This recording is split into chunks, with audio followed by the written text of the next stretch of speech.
My 28F husband, 36M, passed away, and now his best friend, 33F, is trying to control his services. I'll try to make this brief. My husband, Jonah, passed away unexpectedly a month ago from a stroke. I don't want to get specific about that part. It's the worst pain I've ever felt in my entire life, and I'm still not sure how I'm ever going to move on. We were married for 5 years, together for 7. The past 2 years we've been trying for a baby, but we're just getting to the point of considering IVF when he died. Jonah had a close friend in high school named Marjorie. Marjorie also ended up going to the same university as he did, and they spent a lot of time together during those college years. Jonah said that he liked Marjorie's company, but never felt anything beyond friendship with her, which I totally believe. Jonah dated other women during that period, but told me that several times Marjorie hinted that she wanted him to ask her out. She also joked about wanting him to be her plan B in case she didn't meet someone and get married by 30. By the time I'd started dating Jonah, he had moved a couple hours away from his hometown and Marjorie. Despite this, Marjorie immediately began finding excuses to come to our town and hang out, which usually involved her encouraging us to go drinking, and then her passing out on the couch at Jonah's apartment. I didn't mind her for the most part, but she had a habit of saying things like, "You know you ruined our marriage pact, ha ha," and pointing out all the things that she knew about him, like what he took in his coffee, his favorite bands, etc. Over the course of our relationship, and especially after we got married, Jonah definitely put some distance into his relationship with Marjorie. He confided in me that he felt he had outgrown her, and that they really had little in common anymore. He stopped responding to her invitations to hang out as often, though he would occasionally call to catch up out of guilt, especially when she would text him or leave messages saying she was so sad he was ignoring her and the like. But now he's gone. I had him cremated, like he wanted. We haven't done the memorial service yet. It was too hard for me to even imagine the first couple of weeks, and I also wanted to give time for some out-of-state people to make travel plans. The memorial is this weekend. However, 2 weeks ago, I received an email from Marjorie sent to around 60 people, including Jonah's family, saying that she was holding a memorial service for Jonah in the town where they grew up the day before his memorial here. I was completely blown away, seeing as she hadn't mentioned anything to me or even attempted to call. Along with the details, the email said that she was planning the memorial in light of the fact that no other service had yet been held in his memory, and he deserved to be laid to rest with honor. For the record, she was invited to the memorial which I'd been planning and knew it was happening. I called her, of course, and told her that while I appreciated her willingness to help with Jonah's goodbye, I was already planning a service for him that would involve all of his family and friends. She immediately went on the defensive and said that she had only started to plan a service when she realized I wasn't willing to do it in a timely manner. I told her that the timing wasn't her choice to make, but that if she wanted to have a memorial of some kind, to please just add on the invitation that his official memorial was going to be held this weekend. She said fine. I sent a message to all of Jonah's invited friends or family to make sure that they knew the real service with both of our families was going to be here, and then just washed my hands of the whole thing. This week I received a message on Facebook from Jonah's cousin, saying that Marjorie, who has apparently blocked me on Facebook, created an event for Jonah's official memorial service, her memorial, and invited everyone she possibly could. I've been getting blown up with emails asking which day the memorial is, and where. I'm honestly furious. I don't have the emotional energy to deal with this. I ended up putting a post up on my wall, reiterating the date of his service here, and asking people to please share it. Thankfully, I think the older members of the family don't use Facebook or email very often, so most of them haven't been confused, but a lot of people now think that Marjorie's service is the real one. I called Marjorie again, asking her to add an addendum to her event saying that his actual memorial was going to be here. She told me that Jonah would have wanted it this way and that if I couldn't appreciate her efforts, I wasn't invited to say goodbye to Jonah. I told her that was fine, seeing as I'd already said goodbye to Jonah when I held him as he died. She hung up. Apparently, she's now spreading information to her mutual friends with Jonah, saying that he was planning on leaving me because I wasn't able to conceive. She also said that we had approached her to carry a baby for us, all absolute lies. His cousin sent me a screenshot of a text where she said that Jonah always thought we would have the cutest baby together, and that angry widow doesn't understand how much he wants children. I'm at a loss as to what to do. I don't care what she says about me, but she's now tarnishing my husband's memory, especially saying that he wanted to divorce. Jonah would never have left me, and anyone that knows him at all knows that we were committed to each other above all else. I need to figure out how to tell this woman to fuck off without encouraging her to spread more lies. And I also want to just forget the whole thing and crawl in bed and never get up again. Help me, please. Top comment. I'm so sorry for your loss. I can't imagine the pain you must be in right now. Marjorie sounds completely fucking insane and malicious. If I were in your shoes, I'd be very tempted to go scorched earth on her ass. But that wouldn't be the most constructive approach here. So here's what I'd do instead. Send an email to all of the guests you've invited to attend the actual memorial service dating. Just to reiterate, the service will be held at on date. Do not mention Marjorie, her lies, or the second service. Contact the funeral home for suggestion and see what can be done to pull the plug on Marjorie's service. Delete and block this woman on all forms of social media, email, your phone, everywhere. Unless and until somebody comes to you asking about Marjorie's lies, resist the urge to set the record straight. If you try to publicly address her claims on Facebook or elsewhere, it will almost certainly get back to her, and she'll be even more fueled by the attention and the knowledge that she's getting under your skin. Cut off her supply by ignoring her. If she crosses the line into character assassination against you, contact legal aid.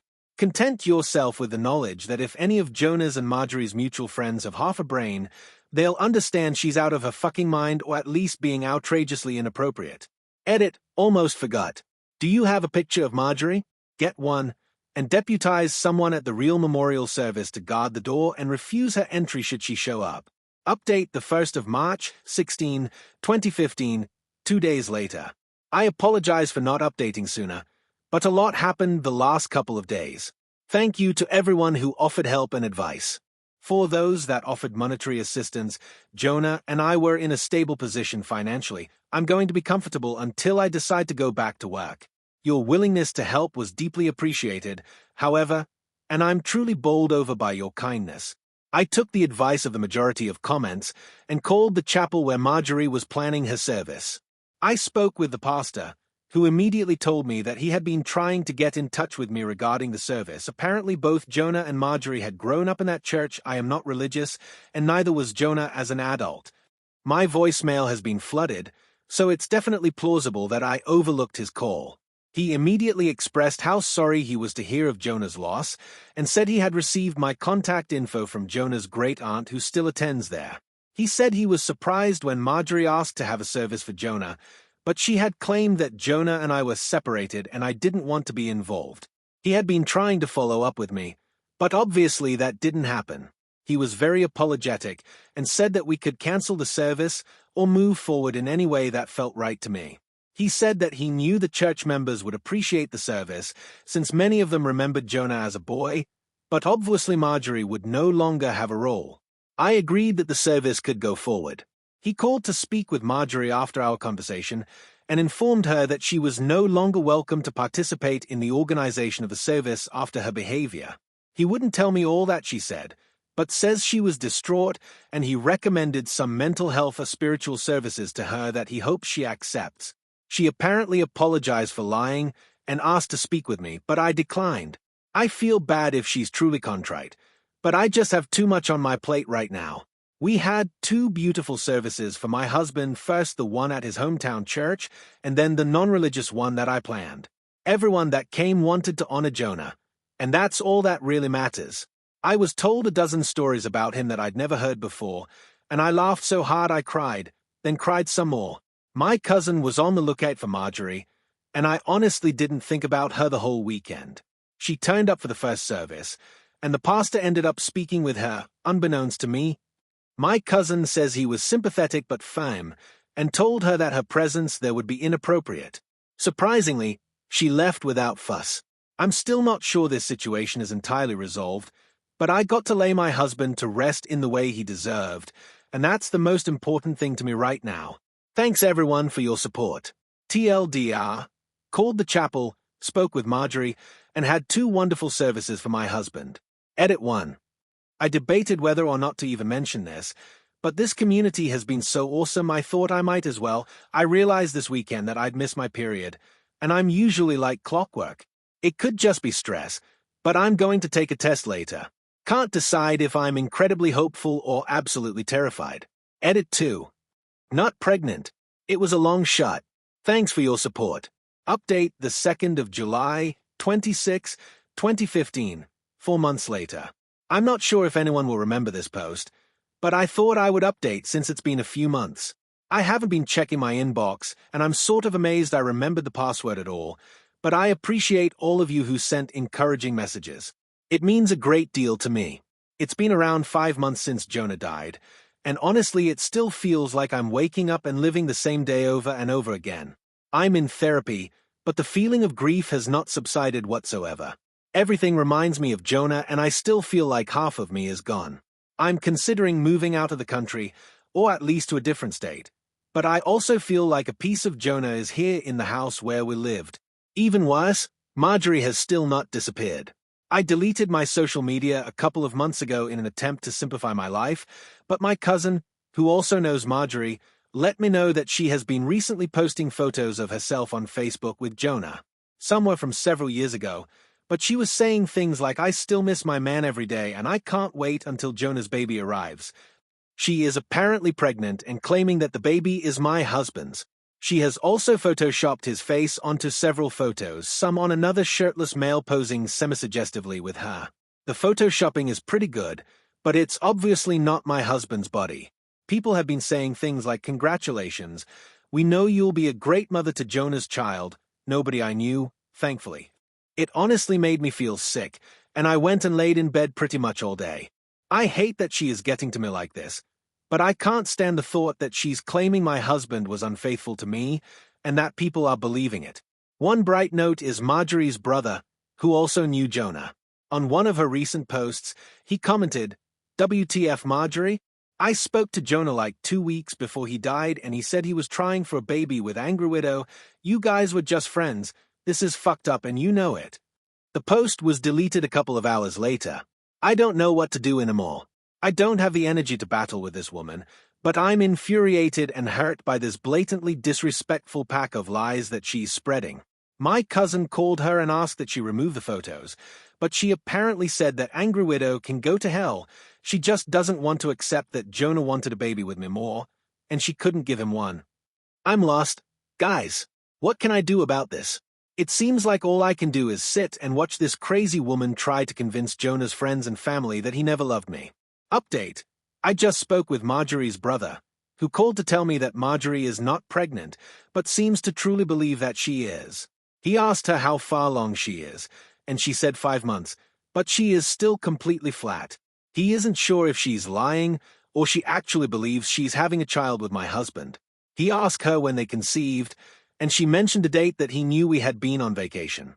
Final update August 1st, 2015, 2 weeks after the last update. A lot has happened since my last update. Hopefully this will be the end of the story. Marjorie's brother became very concerned after speaking to me and apparently questioned Marjorie extensively about her behavior. She continued to claim that she was pregnant with Jonah's baby and that they had had a lengthy affair, but the details didn't add up. The brother knew Jonah pretty well and was generally aware of his work schedule, etc. She said they were meeting at a hotel at lunchtime 3 days a week, but he knew that Jonah came home for lunch with me every day. Stuff like that. He went home late that night to sleep on it. After he went home, Marjorie came over to see me at 3 a.m. She started screaming at me to come outside, saying that I had ruined her relationship with Jonah, and how happy they were before me, etc., etc. I called the police and her brother, who both arrived around the same time. She pushed the police officer who tried to ask her what was going on and was immediately arrested. I felt bad for her brother, but he just apologized to me repeatedly. Marjorie yelled expletives and tried to demand special treatment because the police were apparently hurting her baby by keeping her in the car. I gave a statement, and they left. Not exactly sure what happened after, but her brother says she is now under psychiatric evaluation and is apparently struggling with a mental disorder that he wouldn't name. She has apparently not taken her meds in 2 years. I didn't ask for details, but it seems she is going to get some help. I'm not pressing any sort of charges. Her brother also linked me to his post on social media, where he made it very clear that Marjorie has been having some difficulties and absolutely none of what she said about Jonah is true. I'm glad this seems to be over, but I've decided I need a fresh start no matter what. I'm looking for a job out of state, and I'll be doing my best to leave my life with Jonah behind. Thank you all for your help and encouragement.